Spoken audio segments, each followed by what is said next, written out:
Is the I haven't even watched any of the Bucks game yet. It's like the Seahawks playing good defense, but the Bucks have been able to score. They just playing better defense than the Seahawks right now. They're holding them to 3 points right now. So, hey man, the Tampa needs that defense to play like that, man. Oh yeah, I mean Tampa needs a lot of things to happen. Yeah. Tom right now thriving because he's far away from his problems back in the mainland. Yeah. Sometimes the further you get away from your problems, the better you are as a man. We'll let that shade shine wherever it needs to shine. Yeah, today they're running the ball a lot. And then short passes, they haven't really gone deep like that. For both sides, yeah. I saw they got Julio involved early. Yeah. So that's always good. Julio got 2 for 36 with a touchdown. Mike 5 for 54. So it's an efficient attack right now. You got White, there's been a lot of rumors that the rookie might get some extra carries, and right now he's got more carries than Fournette. He's got 15 carries. Fournette got 14. Oh, and we're going into the fourth quarter.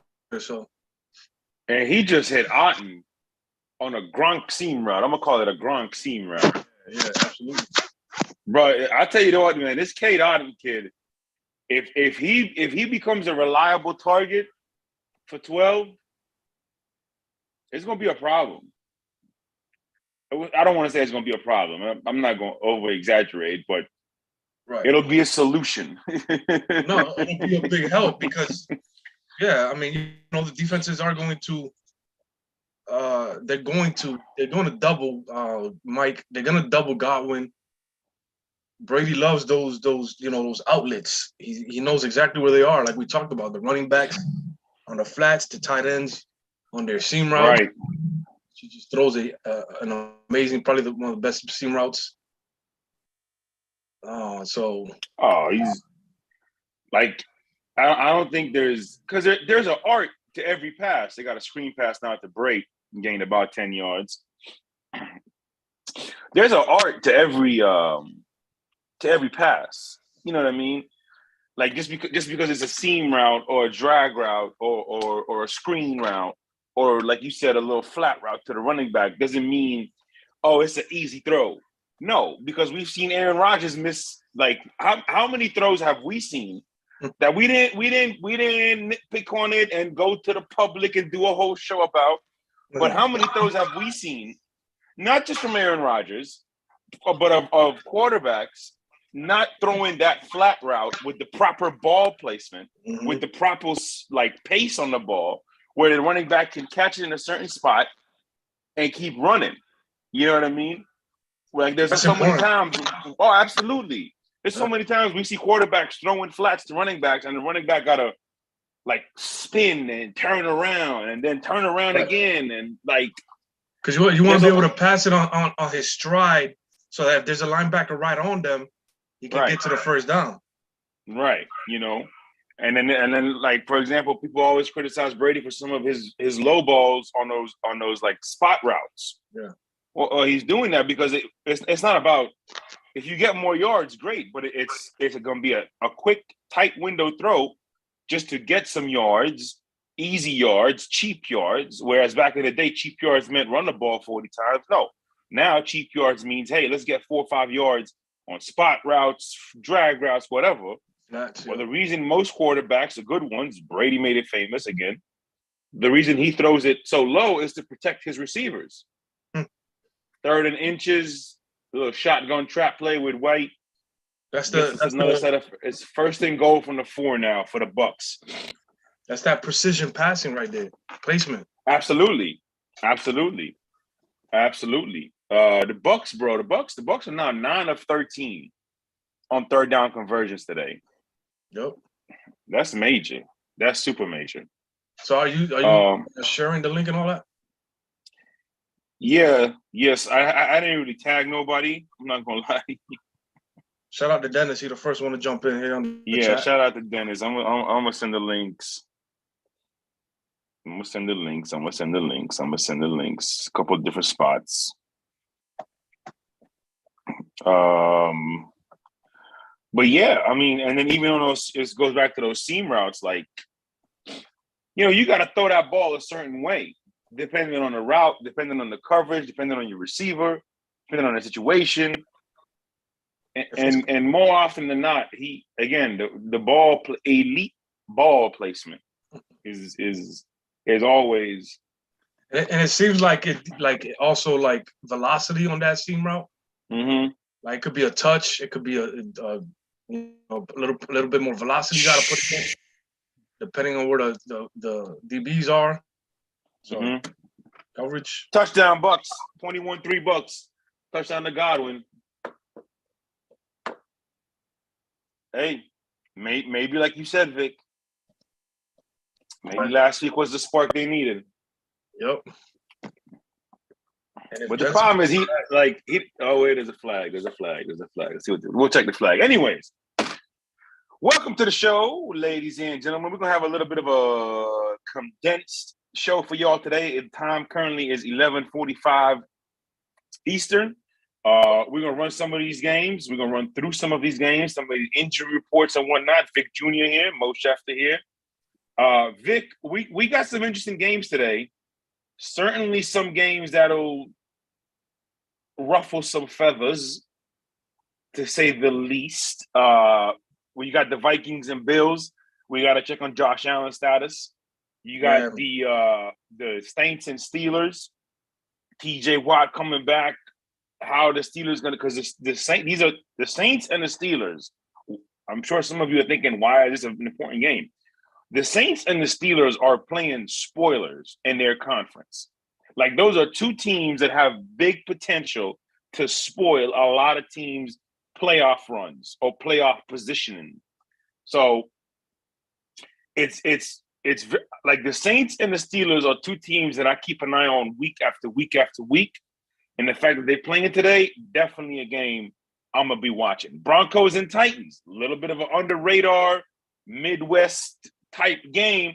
Why is it important? You got Russell Wilson. You got Ryan Tannehill coming back. We know this Titans team has been in the playoffs year after year after year with Mike Vrabel, and we know the Broncos, you don't get Russell Wilson to make the playoffs. You don't get Russell Wilson to be interesting. You get Russell Wilson to win games, to win a lot of football games. So that'll be interesting. And obviously, we could talk about the Cardinals-Rams. We could talk about the Chargers-49ers. But the main event of the day, Vic Jr., is the Dallas Cowboys versus the Green Bay Packers. Aaron Rodgers versus Mike McCarthy. I cannot wait. Plus, you got two very proud franchises and proud fan bases. Any of those games, Vic, stick out to you in terms of must-see TV? Well, the first thing, some news and stuff like that, like you mentioned, Josh Allen, questionable with his UCL injury. That is a very interesting, tough situation for the Bills right now. But also Matt Stafford and Kyler Murray might not be playing today either. So, right. Injuries on the quarterback front right now that are to look out for. Yeah, Matt Stafford is dealing with a concussion. So yeah. now they said, what's that? I think Kyler has a hamstring issue, which right. kind of comes up almost, it seems like, every year for him in the middle of the year. So those are things to look out for. But man, Cowboys Packers probably not going to be the same as it was in previous years, just because it's not the same Packers teams anymore. We're not getting the same Packers. It doesn't feel like the same team. The same quarterback or the same team to be scared of. I think it's a game to be able to win. So say that again. I think it's a game that the Cowboys should be able to win convincingly. Interesting. So, You know what? So you feel like the Cowboys is this is a you better special for the absolutely. Dallas Cowboys. Really? Coming off aren't they coming off a bye? Yeah, they're coming off a bye. They're coming off a bye. So, I mean, yeah, you should be well game plan for this team. So what are you, Vic Jr., expecting to see? We're gonna start here. What are you, Vic Jr., expecting to see from the Dallas Cowboys team today? I hope that they control the clock with the run. The Packers are bottom of the league, and against the run, they do defend the pass very well. They got the personnel to do that, but against the run, they're struggling. So I need a Zeke and Tony Pollard show today. 30 carries between the two of them. Get Pollard out in space, and they should be able to control the clock. I'm trying to figure out here. Is it at home for the Cowboys? If it's at No, home, it's a Green Bay. oh, it's in Green Bay. Yeah, it's in Might be Green a Bay. little silly game. So let's keep the ball on the ground, and then let Dak work off of that. Some play actions, some bootlegs. Okay. Off of that, I think they should be able to control this game. Both sides. The Packers have not been able to protect well, even though Rodgers, he's struggling. They're also not protecting him well. So the Cowboys are rushing the passer very well and defending the pass. So I think it's going to be both running games are going to be keys to this whoever wins this game today. Yeah. I think for Green Bay, first of all, over under is 44.5, and the Packers are a 3.5 point home underdog. So Dallas is coming to Green Bay, but they're still a favorite. So to Vic's point, it might be, as he says, a you better special. We just got word that Ezekiel Elliott is expected to be inactive today. Really? Yes. Now, a few years ago, what's that? Lineup changes. A few years ago, that had been a big deal. Not saying it's still not a big deal. What I am saying is it's no longer an excuse if Zeke is not there. Why? Because you got Dak Prescott. Not because you got Tony Pollard, because you got Prescott. Dak Prescott cannot be so reliant and dependent on Zeke. Now, the other side of it, or to take it a step further, another layer, you do got Tony Pollard, a very capable, serviceable, explosive starting running back in the NFL. He can do all kinds of different things. There are some that prefer Pollard over Zeke. There are some that prefer his talents and the dynamic that he brings to that offense more than Zeke. So we'll see how that goes. For the Packers. The Packers, okay, do they have any all-pro caliber potential Hall of Fame wide receivers? No. But that's okay because you got that as your quarterback. And I'm tired. I will not accept that the Packers have no weapons. We understand that Packers management has failed or has come short in terms of providing certain things throughout the years. However, we are not going to say that they are inept with their talent. The Green Bay Packers roster, that is. There is solid talent on that roster. So there should be no excuses either way for either team who comes out on top. And I think for Green Bay, the most important thing is, can Aaron Rodgers, can he beat you death by 1,000 cuts?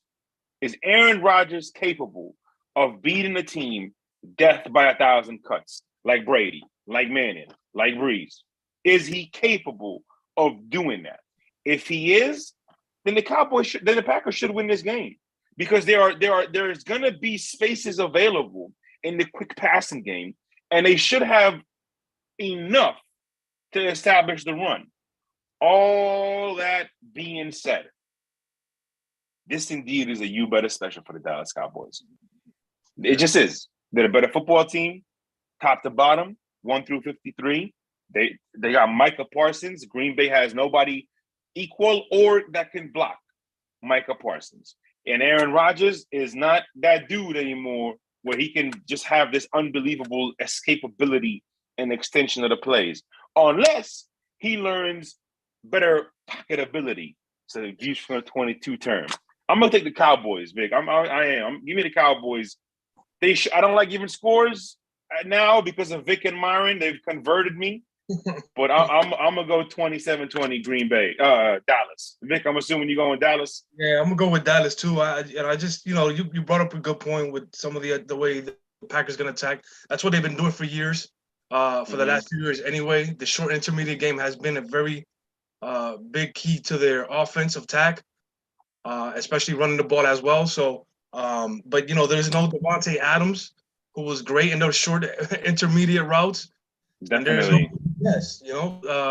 MVS was there for the one thing that the Packers were good at, and they were top of the league, was yak, yards after, and even though they do got some serviceable receivers, they're just not getting that yak that they used to. I think they're 16th now in yards after the catch last time I checked. So you got to get those guys in space, and they're just not been able to do that. And I think the Cowboys are just too good of a football team right now, at least paper-wise, skill-wise, everything, all the above, where they should be able to win this game and have full control of it.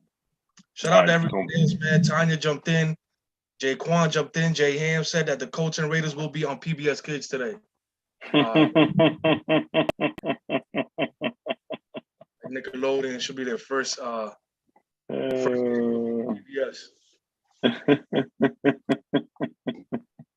Yo, shout out to Jay. Always a shout out to Jay. Next game on the docket, we talked about, you got the Minnesota Vikings versus the Buffalo Bills. Over under is 46.5. Yeah. So this hasn't been updated apparently, because the Vikings are 6.5 point underdogs, which is a lot for a team that's 7-1. Like, I understand they're going on the road. I understand they're going against Buffalo. But we know Josh Allen's situation. You're still getting those 6.5 points for Minnesota. This low-key might be the bet of the week. This low-key might be the bet you want to go with. Because if Josh Allen can't play, it's just a whole different Buffalo Bills football team. Who's their backup? I don't even know. I think it might be Case Keenum, if I'm not mistaken, who has experience with Stephon Diggs. It is Case Keenum. You're right. That's it is Case Keenum. That could relieve the blow a little bit. Good job. Mm-hmm. So you think it will? Maybe a little bit. I mean, Josh Allen is again, is debatable for a lot of people, but he's an elite quarterback. In my eyes, he should have been the MVP at least one of the last 2 years. Especially when he's able to run the ball the way he can with his legs and stuff like that. So that's a big piece of the offense. That's a big piece of the offense that's going to be gone if you can't. And then a UCL injury, man, you can't play with those things. What is a UCL injury, Vic? Oh, it's if I'm not mistaken, it's the inside of the ligament. That is, I guess the ACL cuts across, the UCL cuts like horizontally, I think, from the elbow inside. Forget the name of that bone we have there. I could be wrong again. Haven't really studied the books in a couple years, but they're back there right now. As you see my library, it's back there with all the information I need back there. But man, it's one of those crucial ligaments. Ulnar crucial ligament, if I'm not mistaken, that you don't want to tear those things. If you have to throw the ball, you don't want to tear that. Right. Especially as a quarterback. Right. When you gotta throw the ball over and over and over and over. Like that, when you snap it, it's just you're gonna feel it.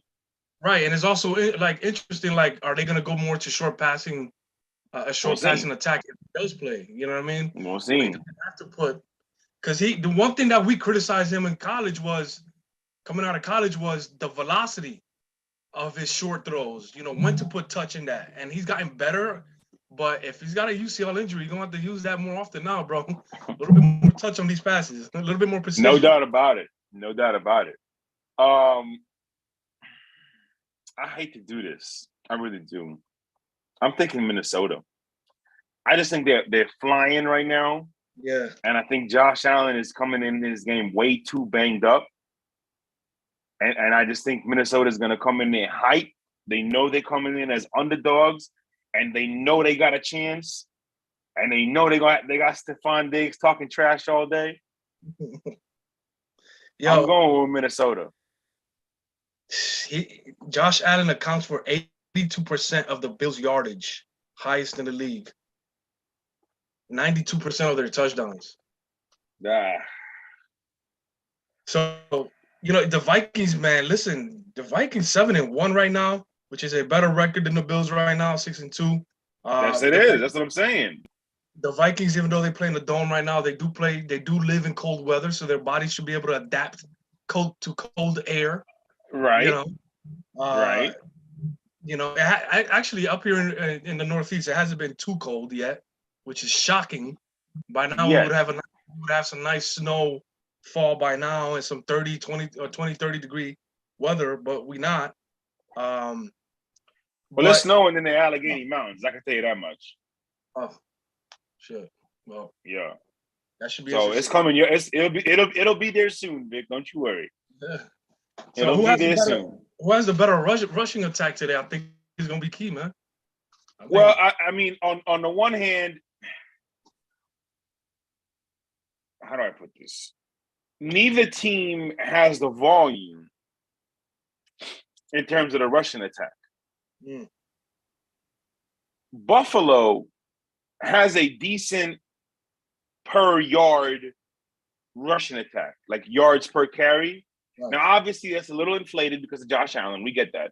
Right. But then on the third layer of this, the Bills have the Vikings have the better running back. Right. You know what I'm saying? So, by the way, Cook versus Cook. Yeah, there you go. Brother Cook. Yeah, there you go. Yeah, but it's a chef special. That I think to your point though, Minnesota at some point, Minnesota has to show they can lean on the running game. Yeah. And if they can show that today, they'll definitely win. At some point, Minnesota has to show they can lean on their running game. There needs to be a little more volume coming out of that running game. Now, offensively across the board, they're good, but they need to rely on that running game a little more. And just for my liking, just to be honest with you, I think they need to be a little better on third down. I think there's times where they're flowing and they're going and they got all this momentum, but drive stall. Or sometimes you see them having to fight back into games because they're having a hard time keeping the chains moving. So I think for overall, Minnesota's doing a lot of very nice things, but it's November now. We start getting into grown man football, football maturity. And Minnesota needs to take that next step. And it can have a huge leap if it starts today against Buffalo. And again, like that offensive line, we've talked about it for the last 3 years. They've drafted very well. They got guys that play left tackle, the tackle spots in college that are playing guard now. Brian O'Neill specifically. I mean, they're pure athletes on that offensive line, man. So far, they've reached. They're reaching their potential. It's still a young offensive line. So yeah, man. Like, listen, if you want to be a playoff team, you got to be able to do well, at least good to above average. On every aspect of the offense. And so far, this is tough, man. I guess shout out to Tanya. She said that Josh is active for today. Oh, he's active. So yeah, he's active. We'll see what he looks like. Let me go with the Vikings, man. Bump it. I think that there has been games this year that even with Josh, maybe the injury has hurt him all season, and that we're hearing about it now. But there has been games where they looked off. They haven't looked like the dominant football team that I think they can be, especially after their Week 1 win against the Chiefs. So let me get the Minnesota just to make it interesting. I'll take Minnesota, man, on a slight victory, but it's should be a fun game. All right. Let's go through some of these games, not really rapid fire style, but just pick up the pace of some of the less important games of the day.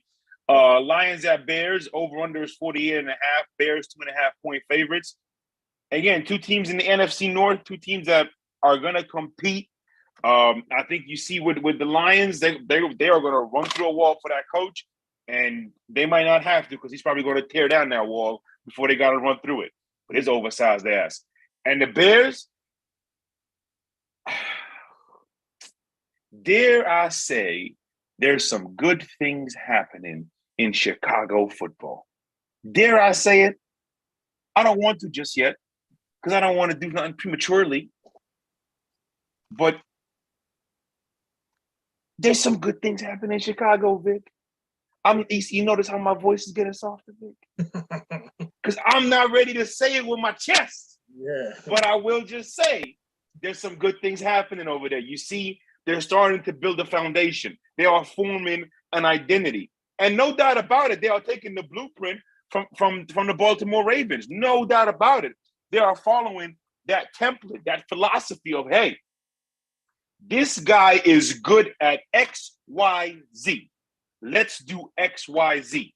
Is it going to translate to consistent wins? I don't know. What it does immediately do, however, is one, build confidence, not just in that quarterback, in the team as a whole, that, we're going to have enough positive plays to be competitive and potentially win ball games. And that is the immediate impact of it. Long term, we'll see. We'll see. I'm going with Chicago. Yeah. Give me the Bears. Yeah, I mean, listen, bro, this is why I hate to pick scores. I picked them to score 0 against the Patriots. They ended up scoring 35 or something like that and winning that game. Last week, they scored another 29 points. If I'm not mistaken, they're scoring points. And then you got Justin Fields. They are. Who, I mean, he set the single game record for rushing yards for a quarterback, which was very interesting. But that's his record right now. So, I mean, listen, the Lions have not been able to defend the run well at all. They've been actually very bad at it. Worst in the league. Yeah, 5 yards a carry they're giving up, and the Bears are rushing 5.4 yards per carry. So the Bears should be able to, again, run the ball with both Justin Fields, David Montgomery, and the rest of those guys. The offensive line looks a lot better when it comes to having to move forward. The rushing attack. A lot of offensive linemen like to move forward and hit people, and the Bears have been doing that very well. So, yeah, they should definitely win this game, man. I'm picking the Bears too. The one advantage that Detroit has is that they are better in the red zone. Excuse me. Yeah, Detroit is actually almost 72% in the red zone, which is good for about fourth in the league. So something to keep an eye on. But yeah, we agree there. Jaguars at Chiefs. Chiefs are 9.5-point favorites, man. Over under is 51. I don't think anybody expects Jacksonville to win this game. But again, it's any given Sunday. Can I see them winning this game? No. Give me the Chiefs. Yeah. I mean, it's in KC. So again, a little bit of a home field advantage there for KC. They just scored too good, man. Pat has been getting better every year. He's been winning a little bit, of my faith in him. As he's, you lose Tyreek Hill, but you're still distributing the pass very well through the players that you have. Him and Travis Kelce, I mean, just one of the best duos in NFL and probably NFL history when it's all said and done. So, definitely, I'll take the Chiefs in this game. No, most definitely. Next game on the docket, you got the Cleveland Browns at the Miami Dolphins. Dolphins getting 3 points. Over under is 49. Vic, you look at this game, man, you may not think it, but the Browns are actually top 10 in scoring. I don't know how that's possible, but the Browns are top 10 in scoring. On the flip side, so are the Dolphins. And we know the Dolphins have been thriving right now. I don't believe in that coaching staff whatsoever. I think that coaching staff, when football gets real, I think they will crumble. And I think if Cleveland was a little more better equipped at the quarterback position today, I would 100% take the Cleveland Browns to win this game. I just can't. It's hard for me to pick Cleveland when Jacoby is just leaving so much out there week after week. He's a very solid backup quarterback, but just you look at the trajectory of both of these teams at the moment, and it just tells you that the Dolphins are swimming and the Browns are doo-doo. Give me the Dolphins. I think what's more disappointing from their start is that, the defense has not been as good as they should be on paper. This is a team that's 3-5. You can argue 5-3, 4-4. They're losing a lot of tight games because they're just not able to close games out. They're not defending well in the second half, and then they're not running the ball enough to close the game out. Those are ways you close football games. If you're winning, you run the ball to control the clock. You play defense to stop the other team, and they're just struggling. I don't know if it's a fatigue issue. It's a game plan issue. Are they on the field too long for the defensive side? But they're just not defending well in the second half. To give Jacoby help. Yeah, he's not the quarterback that you want starting for you, but he should be able to hold down the fort until your better quote quarterback comes in when he's ready, or in this case suspension. So, this is going to be a tough one too. I think the Dolphins should be able to win this game. It is in Miami, at home, so they should be able to win this game. And unfortunately, the Browns will go 3-6 today, and then we'll see what happens when Deshaun comes back. From there, they're gonna have to go on some really good win streaks, and that's gonna be tough. So a little bit of news here. Number one, Tom Brady just threw an interception, his first in 400 pass attempts. The Seahawks just scored, so it is 21-16. Wow. Point after pending, with 4 minutes left in the game. 21-16, point after pending, with 4 minutes left in the game. This was a 21-3 game a few minutes ago. Last time we checked. Well, they got cute and thought that Leonard Fournette should pass a ball, and Tom Brady, at 45 years old, should run a route. And they got exactly what you think would happen out of that situation. Oh, my God. Yeah. Oh, real quick, shout out to Tyreek Hill for this over 1,000 yards already receiving. I mean, if they keep going in this, he's going to shatter Calvin Johnson's single-season record, especially with an extra game now. Do you think he will do it? If he's able to pass it in 16 games, man, ain't going to be no asterisk. I think, at the pace he's going, I think he's for 2,100, I think they said. Yeah. So. Man, that interception by 12, I don't know what the fuck he was looking at. Excuse my French. All right, where we at here? All right. Next game on the docket, you got the Tennessee Titans versus the Denver Broncos. Over-under is 39. The Broncos 2.5-point underdogs. Now, again, Vic, we've been talking about this. Tennessee, they got Ryan Tannehill back. They barely lost to the Chiefs last week. They should have won that game, if we're being honest. But now here you go. You go up against Denver. You come up against a Denver Broncos team that's trying to build some sort of confidence, some sort of consistency, some sort of just positive energy from Mr. Unlimited. And this is a good challenge for them. You got a Tennessee team who's going to punch you in the mouth as MJ joins us. What's up, MJ? You got a Tennessee team that's going to punch you in the mouth for 60 minutes. Can Denver have that type of team morale, team character to thug it out, keep getting better, keep believing in each other, and just win? Like, they beat Jacksonville, hooray. You beat Tennessee, it's going to say, okay, we just beat a quality football team. Say what you want about Tannehill. Say what you want about Vrabel. Say what you want about Henry, about anybody on that roster. That is a quality football team.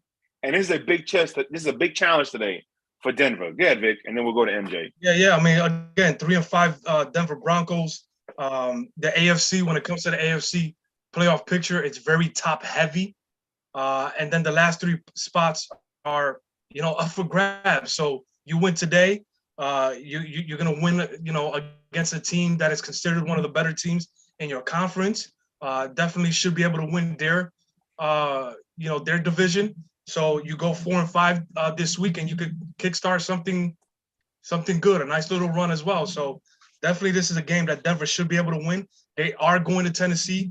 The Broncos defense is gonna have to come up big today. I think it's a low-scoring game, and I think that the Broncos are just gonna have to.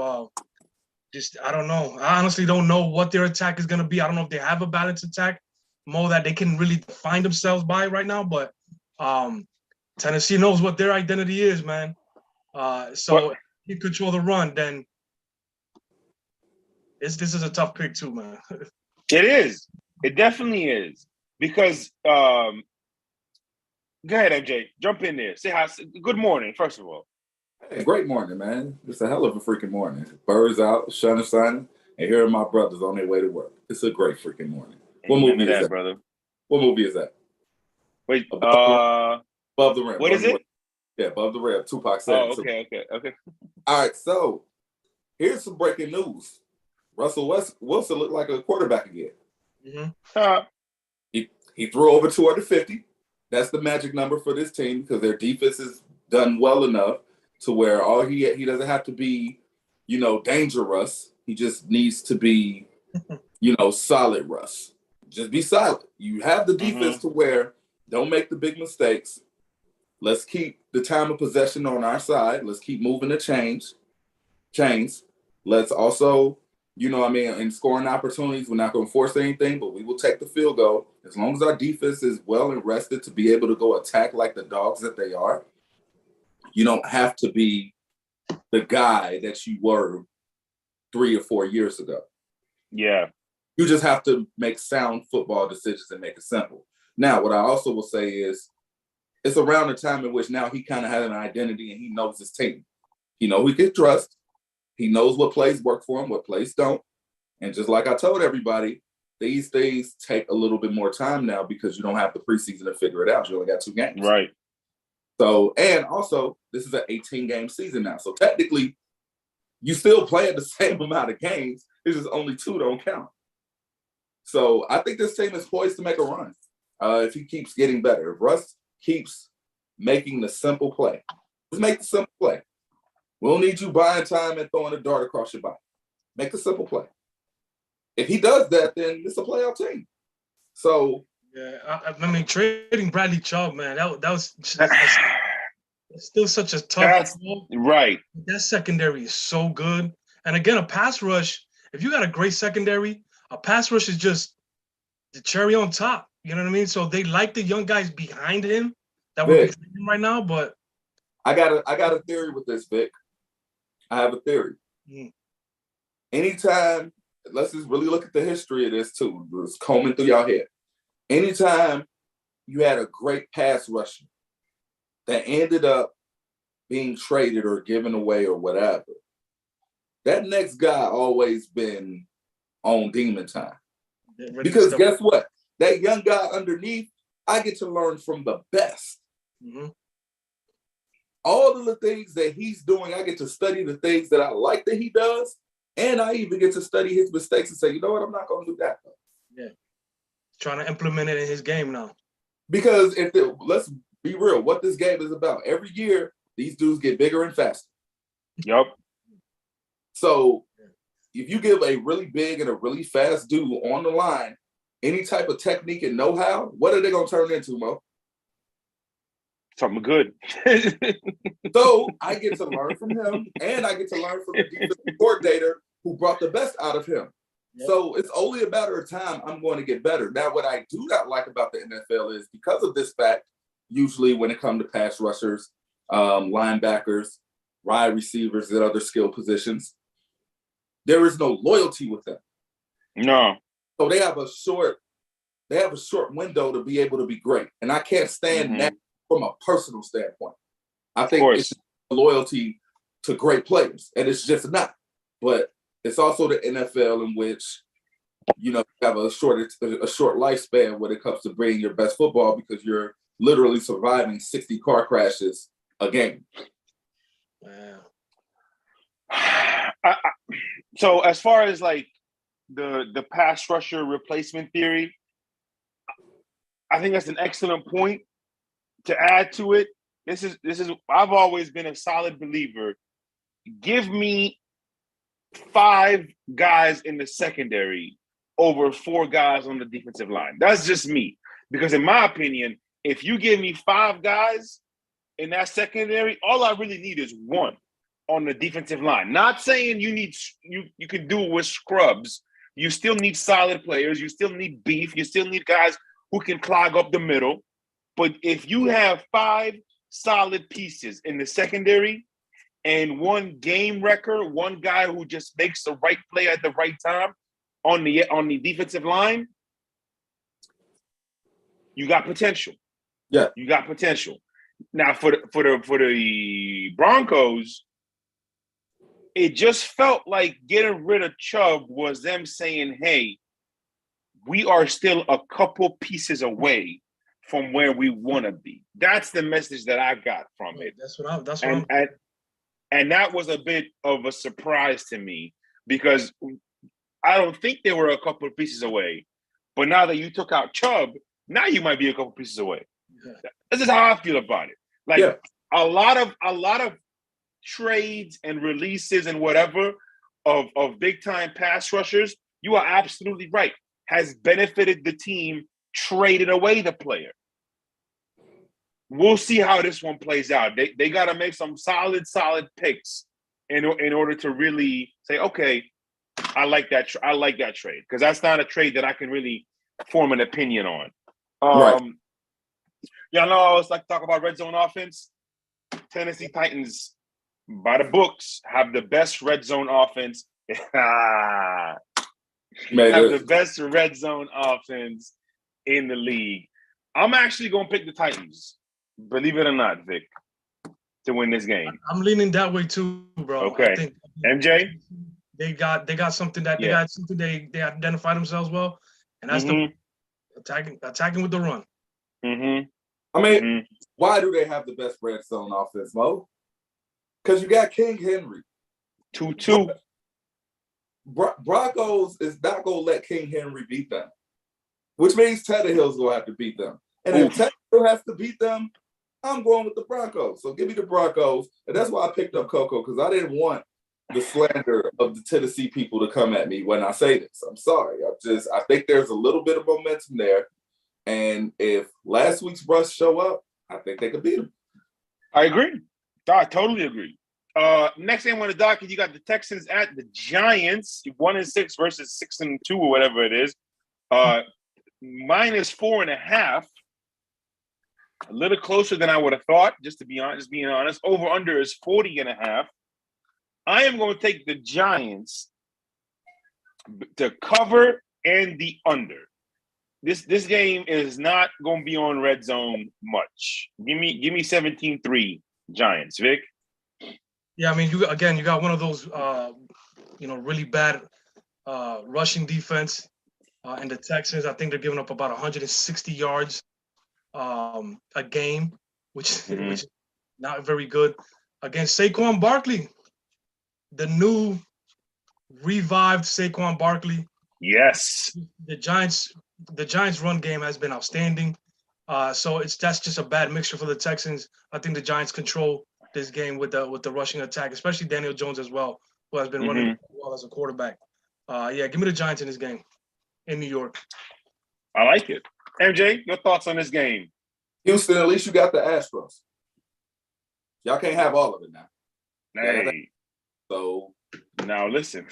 Y'all take these healthy L's that the Texans are going to be handing out for the rest of the season and celebrate the fact that you got the best baseball team on the planet. Go ahead and give me the Giants, and this is not even debatable. Okay. Next game on the docket is there's a small game I want to play in this game with this game. Okay. You got the Saints and the Steelers. Let me double check the records real quick. 2-6 Pittsburgh, 3-6 New Orleans. According to the one sports book, the over-under is 39. There is no spread. It's a pick 'em, basically. It shouldn't Okay.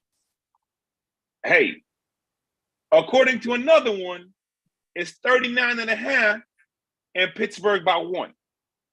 Hey, one team is 10th in scoring. The other one is damn near last in the league. Wow. Okay. Who's that? Which team is which?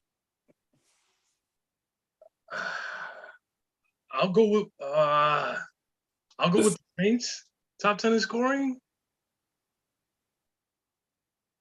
Andy Dalton? Top 10 in scoring? What? It ain't Mitch Trubisky, is it? Or the other guy? Like, this is Hey, a trick question. it is a trick question, but it actually is the Saints. The Saints are top 10 in scoring. Yeah. I don't know how, but they are. The Steelers are bottom of the league in scoring, bottom of the league in third down, bottom of the league in red zone, bottom of the league in yards per rush, bottom of the league in completions per pass. Like the Steelers' offense is abysmal, and I just got even more agitated because I watched this same offense close out a game against the Bucks live and in person. I saw it happen. There was no doctor tape. I saw it happen. And I don't understand how it happened, but it happened. Yo. Any given Hey, man. Sunday. Good. It's any given Sunday. That's Give me your what it thoughts on this game, MJ, because I really I don't have any thoughts on this game. I just want to see when TJ Watt comes back. Yep. I know there's no Minka, but this defense still has potential. This defense has a lot of decent pieces from top to bottom, whereas in the past, they would be, either heavy in the front seven or fragile in the back, or they were never really heavier in the back, pause. But they never had this much depth, this much serviceable depth at the corner, at the secondary position. It's been a while since they've had, I like that word, serviceable depth at the secondary position, and they have it. And now that full defensive line is back. Cam, TJ, and them. I want to see this defense take it to another level. Go ahead, fellas. All right, so the Steelers are black Air Force Ones, right? Yes. The Saints are the non-slip resistant shoes you wear at fast food restaurants. It's grimy. Like the Nikes are grimy, but there ain't nothing grimier than the non-slip resistant. I work at a burger place where the grease is this thick on the ground, and I still don't slip grimy. New Orleans on that defense That's a fact, bro. It's grimy. Like it's just certain things you just don't do when you got the black Air Force. You grimy, but it's still certain things you don't do. You still kind of white collar grimy. Like New Orleans, they get to it. Yes. Alvin Kamara back. Give me the Saints. I like it. Give me the Saints. I'm sorry. Yeah, I mean, I'm gonna go with the Saints too. I think, even though with TJ coming back, he should be a little bit rusty. The Saints do have injuries on the offensive line, but that's at the guard position. They do like to run a lot of stunts with TJ, so that's gonna be interesting to see how they attack that. But yeah, the Saints should have won this game. I think offensively they still got the better names on paper in terms of veteranship. The Steelers do got a lot of young players, but that offensive line is terrible. So that Saints defensive line should be able to have a field day today.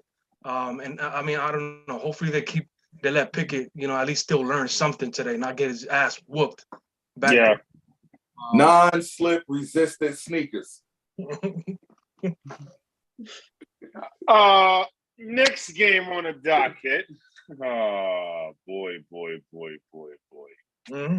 You got the Indianapolis Colts at 3-5 versus the Las Vegas Raiders that are 2-6. The Indianapolis Colts, who can't decide from week to week who's going to do what in that organization, have more wins than the Las Vegas Raiders. Okay? some bad news for the Raiders. Hunter Renfrow is on IR, and Darren Waller is now also on IR. Apparently, Darren Waller had a relapse. He had a setback in his issues with his injuries, and so he's on IR now, and he's going to miss the next 4 games. Just for the record, I don't do this to take a shot at Darren Waller.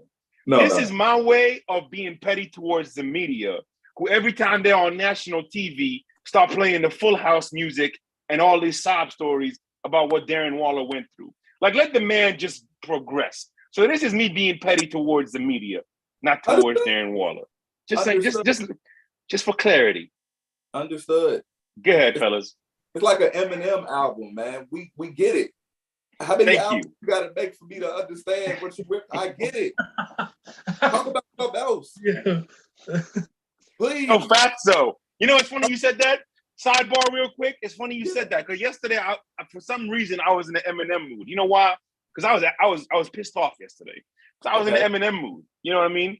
So I started playing like his earlier stuff. And then I went to, I think it's Curtains Up, like the one he did in like 04 with Dre and 50. And I kept, like going through the catalog. And I'm like, wait a minute. Why am I listening to the same shit over and over? Gotcha. He got you. Now, no, granted, this new Eminem, he just raps fast now. Now he's not talking about anything. He just raps fast. Well, he raps fast. But it's the similar thing to the Vegas Raiders. They just do a lot of things fast, but it's not good. Like, not to say Eminem ain't good at what he does. He's a talented rapper, but just to make a song, you can have as much talent as you want in the craft, but that doesn't mean you're gonna win. So, with all that being said, the one thing that I'm saying about the Colts is, and this is an honest question, is Andy Dalton and Matt Ryan twins? Well, if they are, we're not gonna find out today because one is playing, one is not. They might be twins, man. Like, they same dude, bro. Like, because you'll look up and you'll see Andy Dalton just pull out a 400-yard game out of his ass, 3 touchdowns, 3 interceptions, and then you be like, huh. And then you'll look up again, it's 174 yards, 2 fumbles. Like, that's what Matt Ryan is. So that's why we can't get a grasp on Indianapolis Colts, because we have Jekyll and Hyde as a quarterback.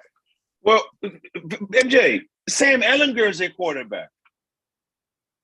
Still. That's what I'm saying to you, bro. Hey, you know what? Pop. No. Listen. Why I dropped Matt Ryan? Listen, because it's the same. Remember what I said about Nick Chubb? It still applies to the bad part too. 100%, bro. 100%. Now, I will say this before Vic goes. I will say this.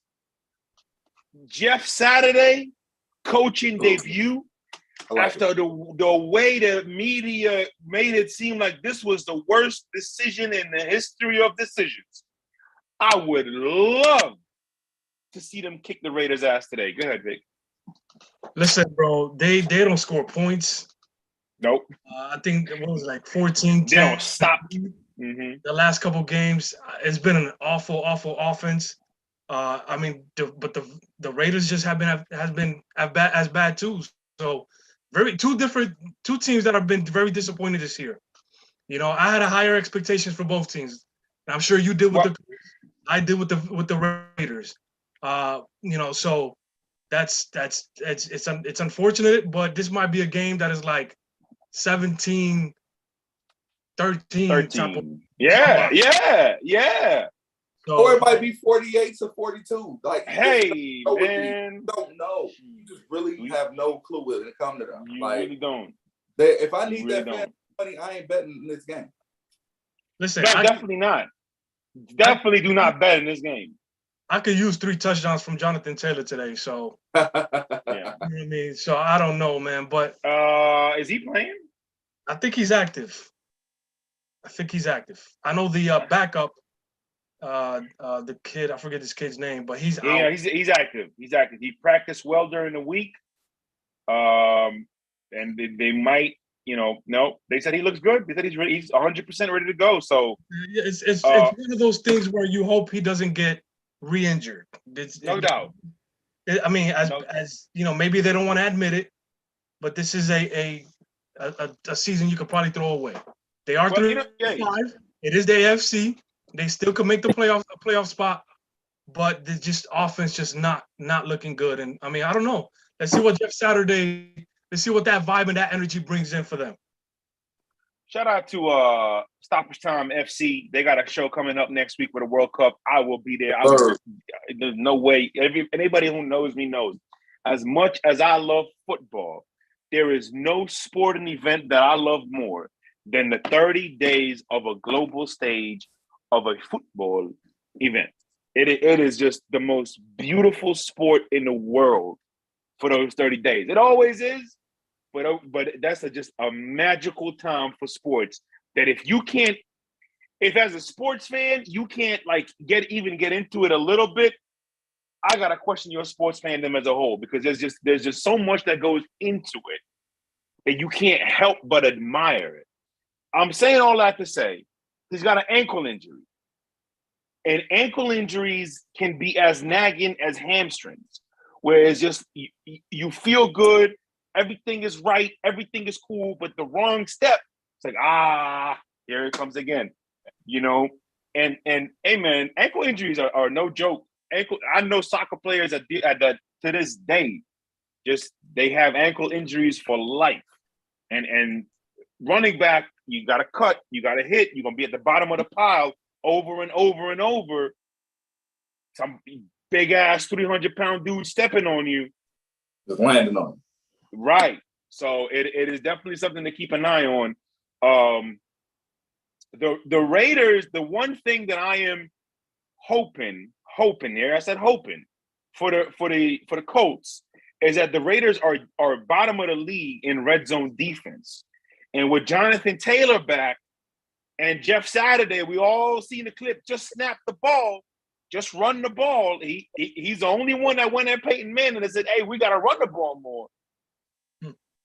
Give me the Colts, man. Give me the Colts. Give me the Colts. I've talked myself into it. Give me the Colts. I think the Colts are going to come out physical. I think they're going to come out wanting to dominate the ground game and get after the quarterback. Give me the Colts to win this game. Me too. Bucks won, by the way. So shout out to the Bucks at 500. MJ going Colts. Vic? Yes. I'm going to go Raiders. Boo. Boo. Raiders at home. Cardinals at Rams. Quite possibly. Nothing's been announced yet, I don't think, unless I missed it. Backup quarterback. It might be a backup bowl here today. And if that's the case, but nonetheless, we talk about every game on here on this show. Over-under in this game, I lost it. Over-under is 40, -3 for the Rams. Listen, again, if both these quarterbacks were playing, I think this would be a very, very intriguing game. If both quarterbacks start, I'm picking the Rams. If Matt Stafford is out, I'm picking the Cardinals. That's it. I don't know how the Rams can continue to build on things, but either way, without Matt Stafford, definitely taking the Cardinals. Vic? Yeah, I mean, I think I'll go with the Cardinals as well. It should be another low-scoring game, another one of those games to forget about by the end of the day. I'll get the Cardinals because I think they're just going to be able to run the ball a little bit better. As this might be another rushing attack type of game, and who can play the best defense. Give me the Cardinals. I like it. AJ, your thoughts? I don't think we will ever see another franchise dynasty again, but how the game is set up.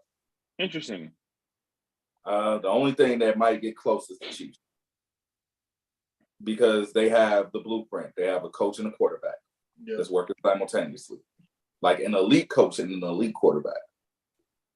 I don't know if Sean, if the coach in the Rams is elite yet, but I know Matt Stafford is not elite.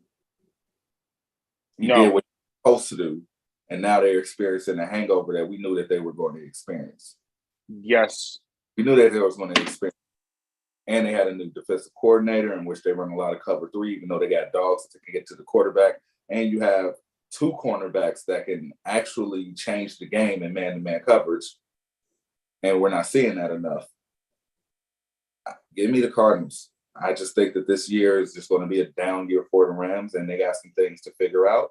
They got to figure out if they're comfortable just winning this one, or if they're going to, be a team that's going to be in the discussion. One thing, yeah, go ahead. No, real quick, son. Something big that MJ brought up there in terms of the Chiefs. I think one other factor for them is the health. So even though they've experienced some tough injuries, especially in the Super Bowl against the Bucs, one thing you can say is that Travis Kelce and Pat Mahomes are always going to be available. Always going to be available. So I mean, that's a great point. You got quarterbacks falling apart everywhere else. Except Pat and Brady and those guys, and maybe Brady. Everybody else, man, getting hurt. That's tough. No, that's a great point. It really is. Who'd you pick, Vic? Wait, what game we doing? Cardinals. Oh yeah. I'm going Cardinals. Yeah, I got lost track there. Yeah, I'm going Cardinals. I think they'll be able to run the ball better in this game. Again, if Matt Stafford plays, I'm picking the Rams because I just don't like Arizona, man. I don't. There's a lot of things I just don't like about Arizona. Next game on the docket, last game on the docket, matter of fact, you got the Chargers and the 49ers, Sunday night football game. 49ers, man, 7-point favorites. Over-under is 45.5 for the 49ers. We know they got rocked by KC. Ain't nothing wrong with that. But they came back the next week and they just destroyed the Los Angeles Rams. I think you're seeing that Kyle Shanahan is just a wizard in understanding what the strengths of his personnel is, how he can put them all together to work in unison. Like he identifies each individual strength and says, okay, how can I take these strengths, and put them all together to make one super offense? And I think you see he does. The only thing that is limiting Kyle Shanahan's offense with this personnel, fill in the blank, Vic. I'm sorry, I lost track of where you were at. The only thing. Yes, sir. Jimmy G. Give me the Jimmy G over a lot of quarterbacks to manage a football game. I don't disagree. But when Tom Brady next year says, hey, man, I want to come back, I want to come home, Jimmy got to get up out of there. That's just a fact. Some injury report on this one. Eric Armstead is out. Jason Verrett, we talked about it earlier in the week. He's out for the season. Tore his Achilles during practice. Such a shame. I mean, just a damn shame. Ibaka should be able to play. He's dealing with a little bit of some lower bodily injuries, but he should be good to go. Aziz Al-Shair is activated off of IR, so he's going to be back in the starting lineup. A really, really solid piece for DeMeco Ryans' defense, and I'm going to make sure that week after week, I stress that the 49ers this is DeMeco Ryans' defense. For the younger crowd, if y'all don't know who DeMeco Ryans is, go on YouTube. Yeah. Like he might not be Urlacher. He might not be Ray Lewis. He might not be you name him. You know what I mean? But DeMeco Ryans was as good as they come, and that's just a fact. And it is awesome to see him transition to the coaching and finding success. The one thing I don't want to happen, clip it, is another Brian Flores situation where it's like, hey, here's a young black guy that we can put in as a qualified coach and make it look good until we get the right pieces and get the right white guy. Don't want to see that shit happen again. Don't want to see it happen to DeMeco Ryans. Just putting it out there now. For the Chargers, Keenan Allen and Mike Williams and Dustin Hopkins are kicker. So the 2 wide receivers and the kicker out for 2 weeks in a row. Go ahead, MJ, kick it off. I love this energy. Hey, man, did you watch Saturday Night Live yesterday or something? I did not, but I want to watch it. I plan on watching it. Hey, I'm gonna send it in the group chat. That 15-minute stand up there. Bet. But Bet. with 49ers have the culture.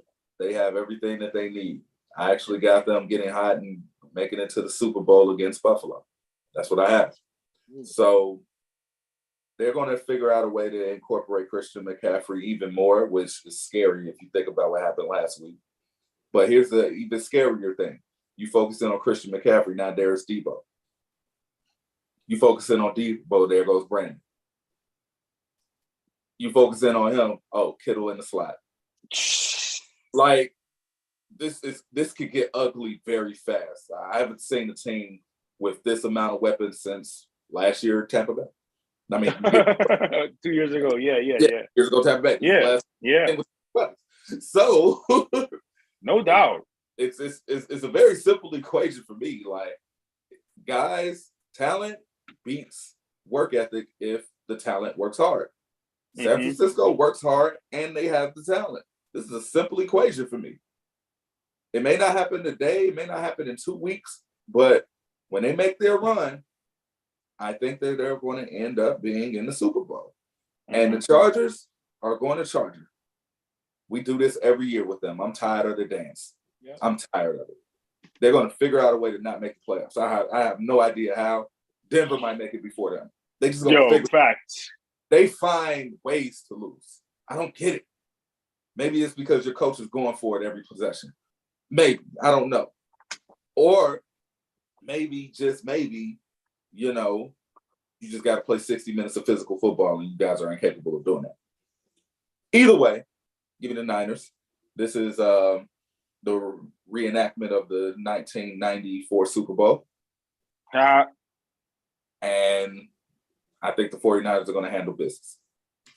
Hey, man, listen, I think for the Chargers, I think they got to find Jabu and sacrifice a chicken and get some rid of that bad juju that they got going on over there. Yeah, Vic. Till you do right by Drew Brees, you better make Drew Brees a coach. Yup. And worse, what they did Tyrod Taylor. Like, it was bad enough what you did Drew. So you go damn near kill Tyrod. Bro. Man, they gotta sacrifice 2 chickens. Yeah. Unfortunately, and they gotta get Chick-fil-A to sacrifice chickens so they can pray over it. They gotta be on Sunday. Yeah. Take notes, Chargers. This is what you gotta do. Yo, and it's unfortunate, man. They got one of my quarterbacks over the last 5 years I've scouted, and Justin Herbert, who came in and just showed how talented he is. But another key loss on the injury front for the Chargers, Mo. This is a team that's already bad in stopping the run as well. They lost Austin Johnson. This is is one of those old guys on the film that can help stop the run, that you see it. Not everybody sees it. Not the average fan is not going to see it. Right. Out as well, and the injured reserve. So big defensive tackle that was key to helping stopping a run game a run defense that it wasn't even good anyway. So that's key. The 49ers got Elijah Mitchell coming back. So between him, Christian McCaffrey, and Debo, I mean, this could get ugly. Embarrassment, Chargers. Yeah, I do. I mean, this could get real ugly. So, I mean, give me the 49ers. They're coming off a bye week too. So, hey, Justin Herbert is Dan Marino 2.0. Really good and ain't gonna win shit. Possibly. Very possibly. Something else, Vic. They cut Jerry Tillery. Did you know that? No. Bro, they cut Jerry Tillery on Friday. Was this after the Austin Johnson injury, or dog, after practice? And it looked like the Commanders was like, "Wait, is this real? Hey, come here." According to Brandon Staley, it was. He says they called it competing vision. He called it some dumb shit, basically saying that it was an egotistical move on Brandon Staley's part. I don't know what exactly happened, but he basically said that he. Go ahead. I'm very close to having germ-like energy against the Chargers, how he has against the Falcons. I'm real close. It's developing. Bruh. Like he says, there's a point in a relationship like this where you've got to move on, and it's best for both people to move on. Wow. That's what he said. Here's what Khalil Mack says. He said it's unfortunate. It's really something that I don't think I've been a part of in the NFL in the middle of the season. It's a weird situation, but at the same time, he's a talented player. So whatever he chooses to do, he's going to be able to ball out and do his thing. This is your defensive leader saying this shit. And this is your quarterback. He and I were good friends, but that's coach's decision. Those guys in the front office made that decision. Well, we now throw it away. Throw it away. We have reason number 12 why the Chargers ain't shit. You just said it. Dog. That's number 12. Dog. I mean, the crazy part is, they had so many trade offers for him. His name was circulating in the trade pool all season long. You telling me you couldn't get nothing? This decision was not made Friday after practice. This decision was made a long time ago. This decision was made that, we are going to want to move on from this player. You couldn't even get a 4th-round pick for him? Junior Seau did not give his blood, sweat, and tears to create a Nike shoe for this to happen. Bro. Did not. Bro. Unplug them. Unplug. Contract the Chargers. I'm off them now. Like, Over it. Anybody who plays for the Chargers that's good, leave. Get out. Like the movie. 250 yards for the 49ers today. Rushing. Yeah. Possibly, yeah. Give me the 49ers for sure, by a lot. Again, if you know anybody suffering from drug or alcohol abuse, please feel free to reach out to certain outlets. I know some other outlets. I know numbers I could give you. I want to be perfectly clear. This is not to make light or fun of his situation. This is simply a stab at an insensitive media who like to exploit people for the shit that they go through. That's all that is. MJ, any last words before we go? Last words, man. Mid-season, this is where they reach the dog days. It's a grind.